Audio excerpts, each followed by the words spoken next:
There's something about the morning, coffee and fresh baked bread and pastries. Just keeping it simple, keeping it slow. We don't always know what goes into the process, so we decided to step in and meet the person behind the passion.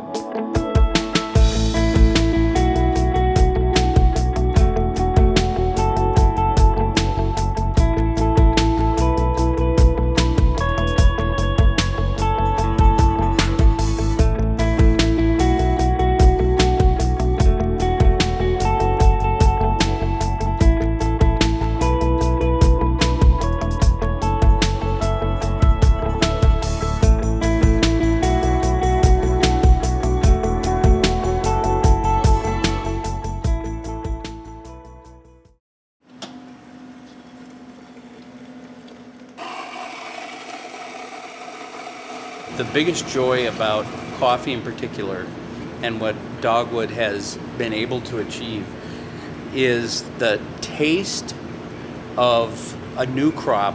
And right now we have some really beautiful Ethiopian coffee that is brewed properly in a Chemex. It's been roasted right. It's just, the flavors are so sublime. There's something really, really intrinsically valuable about that. We as consumers maybe can't totally put our thumb on, but when you have it and you say, wow, that's really tasty. And you don't have to pick out all the subtle notes or all that coffee geekery stuff, but it's just a really satisfying thing. I really appreciate this notion that experiencing Dogwood coffee or experiencing Rustica Bakery gives you a glimpse into who I might be, because it's an indication of what we value, what we think is important, and that observation would be made that I can not even know you, the owner, but I think I can get a sense of who you might be by what I've experienced, by how you guys do things.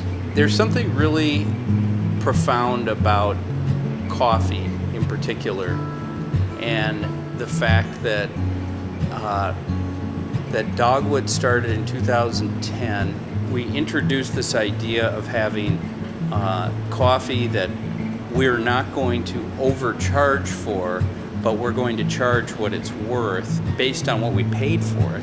And that just came from discovery, seeing that there is so much amazing coffee being produced by individuals and families in parts of the world where they're having to compete with a global market that doesn't really give them a seat at the table, and yet they still have these quality interventions that result in this coffee that has the most incredible flavor. And what I really love about what Dogwood stands for and what we've done is the fact that we have honored and tried to be stewards of the quality of that coffee and the flavor of it and the taste and the nuance and the notes. They're typically fairly sweet. There is a sweetness to them that should come out when it's brewed. They also tend to have a really pleasant body to them, so they kind of make your mouth feel good. In order to experience that, there's a lot of steps that have to happen. The first of which is you got to find really good quality coffee, and it's expensive. Where did you get the names Dogwood, Rustica, and Bull Run? I'll start with Bull Run. That was, that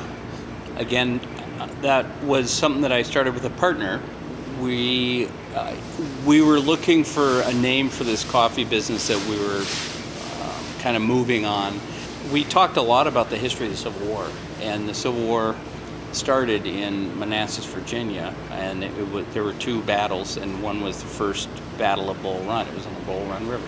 Dogwood was actually the name of the espresso blend that we had for Bull Run coffee, and Dogwood came out of a manifesto that was written by Stephanie, who is the coffee buyer for Dogwood. The Dogwood plant is hardy in the winter. It's something that many of us here in Minnesota are familiar with. There's a red hue in the stalk. Every now and again, a properly pulled espresso will have a very similar hue. And then Rustica was a name that came to the founder of Rustica, a guy named Steve Horton. It's a name that is evocative of the style of baking that Rustica does, which is rustic. Mm-hmm. We are a rustic bakery. Yeah. We use a traditional artisan rustic style of baking, mm-hmm. and Rustica sort of sums up what that is. I will say, though, that a name and the value of the name is really what goes on with that name and the people behind it. You have to have some confidence. We had to have confidence that we were offering some value to people that would make the name sort of transcend, whatever it is that we came up with for a reason to name it that. In Dogwood we have our little logo, which is it's a demi-tasse espresso cup with a dogwood leaf kind of coming through it. But however you treat your name or your brand, and whatever plans you have with that, the value is what happens with the way that you execute under that brand. And so why did you go to Caribou in the first place? Like, why did you choose the coffee route? Do you have like a love of coffee? Yeah, I loved coffee when I was in college. There were two things that happened when I was at college. The first thing that happened was I realized that I really enjoyed coffee. I enjoyed drinking it, I enjoyed the nuances of it. And the second thing was the major I was studying, which is music. I realized that I was going to be an abysmal failure at it if I tried to go for it. I started as a barista at Caribou because I figured I would work in the mornings and then I'd go interview for a job in the afternoon. Mm-hmm. And then what happened was I found an industry. It wasn't necessary for me to find a job in the afternoon because it kind of found me in a way. Mm-hmm. I chose to start my own business because of what I did with in another line of work. Really because of what happened during the 3 years that I spent at Caribou. Mm-hmm. And what happened was I was introduced to an industry. Yeah. I realized that I had a small seat at a huge table in this coffee industry. Yeah. And I observed the magic that occurs when something can catch fire. And that was when Caribou was growing from a few stores to a number of stores. And again, we didn't know what the end of the story was going to be, but we knew that we had something, and on the way, it was worth continuing to pursue. During that time, I learned that there was something in me that was wanting to kind of try something on my own. And it wasn't because I necessarily felt I could do something better. Partly because I had to.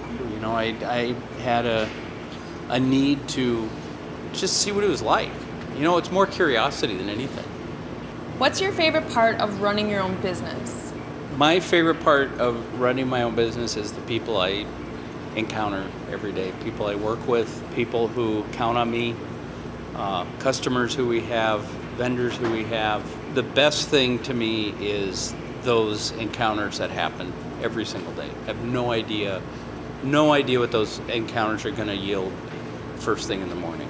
I really love that about being a barista, is at Caribou you get these short interactions. You get that 1 minute interaction to brighten that person's day, or to love on them a little bit and show that you're a caring person. And I just love those small little tidbits of, here you go.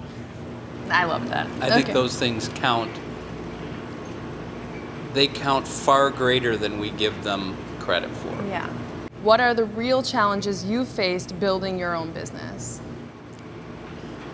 I think the real unbridled challenges are, in a real frank sense, are the financial implications. I have a wife who's been unbelievably supportive.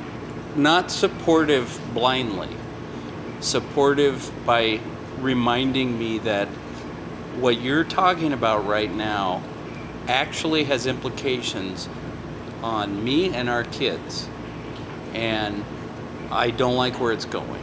It's not because she just sort of allowed me to go do whatever the heck I want. And I think that tension is, again, part of my gift is being able to see that there is something that we can do. This group of people I'm fortunate to work with, there's something more than what we're doing right now that we can do, and I can see it. And I want to get from here to there. And I know it's going to cost a lot of money.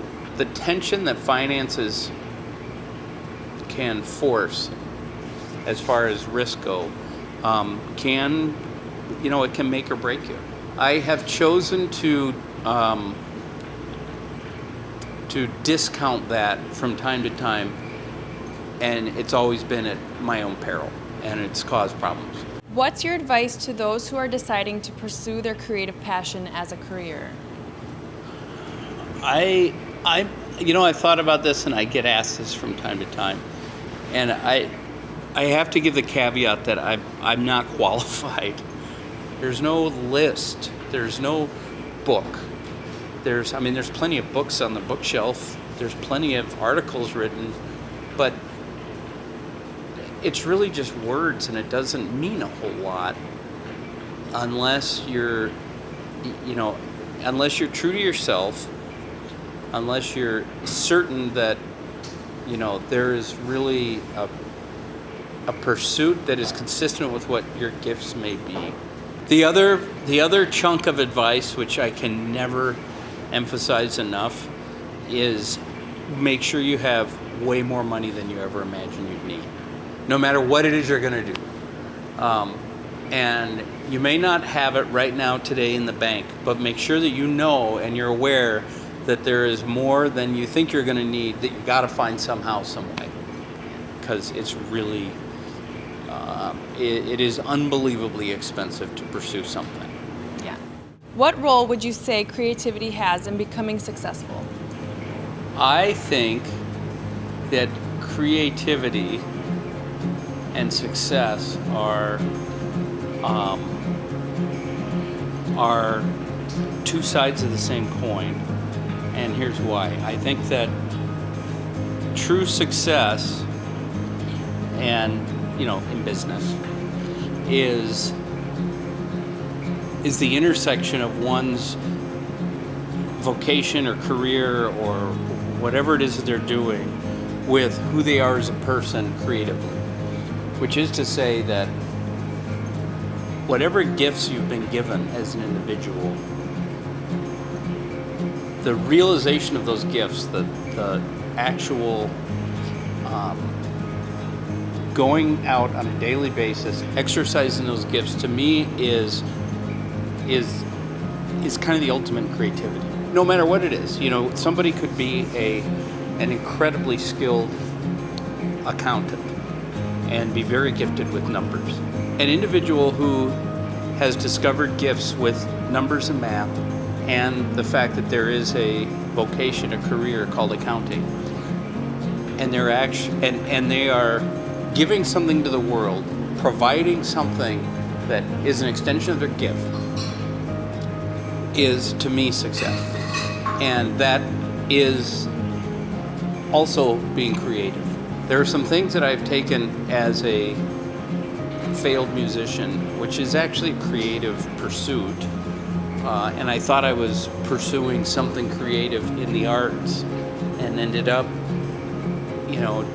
applying that creativity, I guess, as an entrepreneur.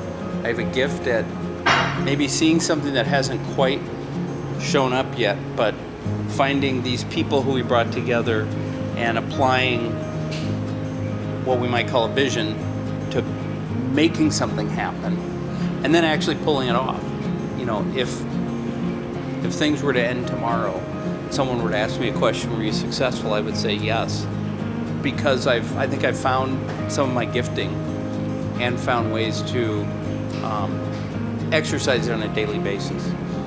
So my definition of creativity and success, again, are kind of two sides of the same coin. And I don't necessarily see success in it's not a it's not mutually exclusive of anything. It's not just a financial success. It's really sort of the realization of who you are as a person.